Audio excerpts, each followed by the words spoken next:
की सन्माननीय ज्या नगराध्यक्ष आहेत त्या निवडून आल्या, शासकीय सेवेतून सेवानिवृत्त झालेल्या, त्यांना या अधिनियमाचा नॉलेज नाहीये. ठीक आहे, मार्गदर्शनासाठी शासनाचे प्रतिनिधी म्हणून सन्माननीय मुख्याधिकारी बसलेले, ते त्यांना मार्गदर्शन करतीलच. परंतु खालून आपण त्यांना सांगणं असं करा तसं करा. ताई, तुम्ही आमच्या भगिनी आहेत, मोठ्या बहिणी आहेत तुम्ही आमच्या. परंतु मला तुम्हाला या सभागृहाच्या माध्यमातून ही विनंती करायची की कुणाचं काही ऐकून आपण कुठेतरी सह्या करतोय, कुठं काहीतरी अडचणीत येतोय, याची सुद्धा आपण स्वतः, मी ह्या सभागृहाच्या माध्यमातून याच्यासाठी मी तुम्हाला सांगायला लागलो की हे शहर बघणार आहे. आता हे शहर याच्यासाठी बघणार आहे.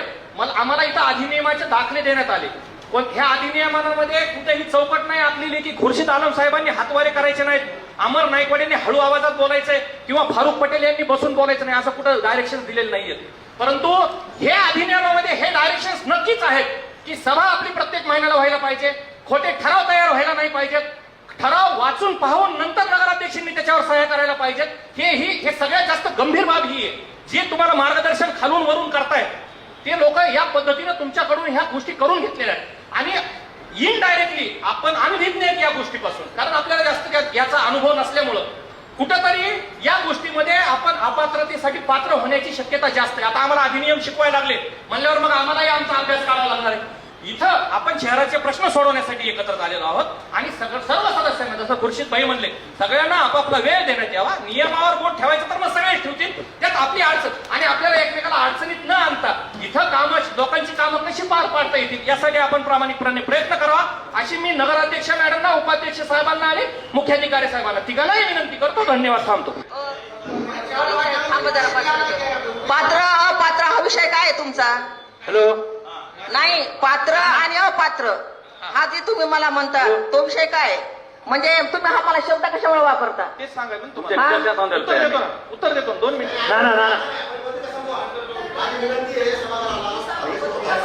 की पहिले तुमची जी सभा, तुम्ही आम्हाला ज्यासाठी बोलवलं इथं, जी मिटिंग ठेवली, आधी ते विषय संपवा ना.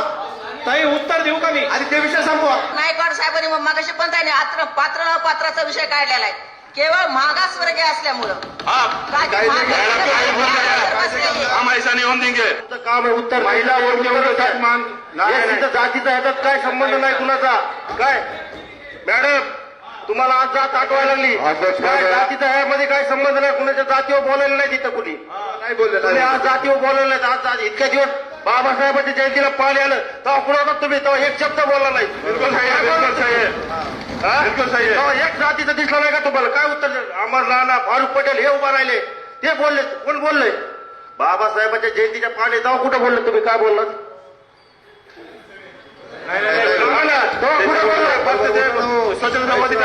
नगराध्यक्ष मॅडम कुठं त्या टायमाला नगराध्यक्ष मॅडम काय बोलले ते सांगा. तुम्ही आम्ही जे बोललो ते तुम्ही दुसऱ्याच नाव दिले. त्याच्यात महत्वाचा मुद्दा हा आहे नाही, त्या दुरुस्ती करण्यात येईल. केव्हा? लोकांपर्यंत गेल्यावर आज 4 दिवस जनता आम्हाला विचारते ना, तुमच्या आई दुसरेच नका बोलावे. कोणाच्या दबावात वगैरे येऊन असं काहीतरी करू नका ना. तुम्ही इतिवरच मान्य, तुम्ही एकटेच करायला तिथं का, परंतु तुम्ही केलेलं काम आहे का ते बरोबर करा का, थोडंच करा पण योग्य करा. योग्य करा, जे आहे तेच करा, नको आहे ते नका करू. सन्माननीय नगराध्यक्ष ताई, मुख्याधिकारी साहेब, उपाध्यक्ष साहेब, ताई मगाशी आपण एक विषय मला बोलण्यासाठी उभा केला आणि परत बसवलं मला की पात्र अपात्रचं आपण जे बोललात. मी तुम्हाला या सभागृहाच्या रेफरन्सनी ही विनंती केली ताई की तुम्ही अडचणीत येऊ नयेत म्हणून मी मगाशी जे वाक्य बोललो ते त्याच्यासाठी बोललो.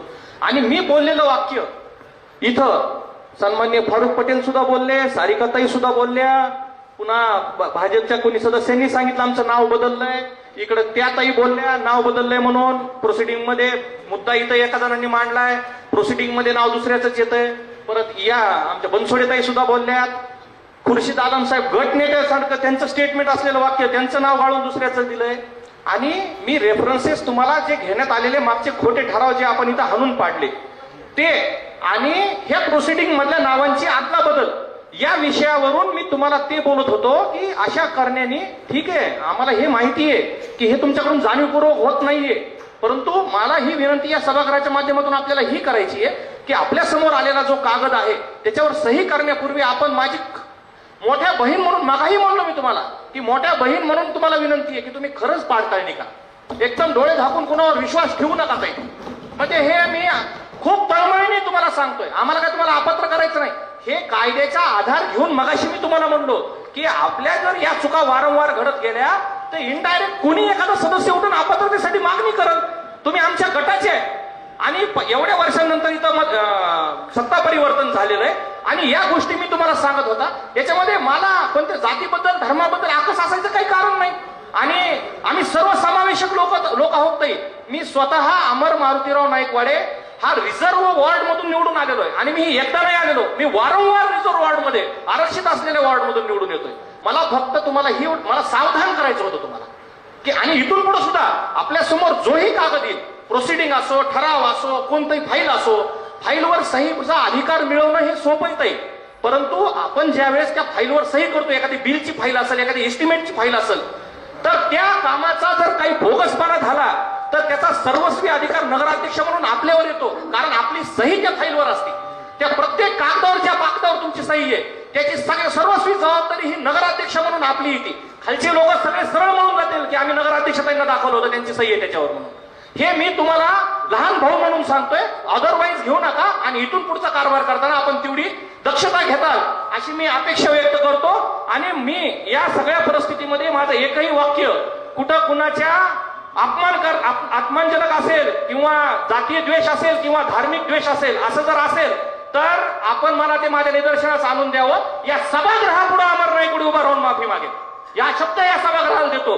फक्त आपण सर्वोच्च पदावर तिथं बसलेला आहात. इतक्या या स्तरावर जाऊन आपण इथं प्रत्येक सदस्य हा एक समान असला पाहिजे आणि ती वागणूक प्रत्येक सदस्याला मिळायला पाहिजे, ही माझी भावना आहे.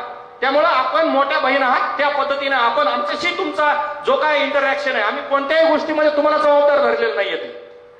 आम्ही तुमच्याकडून अनावधानानच म्हणतोय कारण त्या घटना घडलेल्या आहेत, वारंवार घडत्याल म्हणून म्हणत नाहीत, मागच्या घडल्यात म्हणून. आम्ही त्या सोडून देण्यात आहे.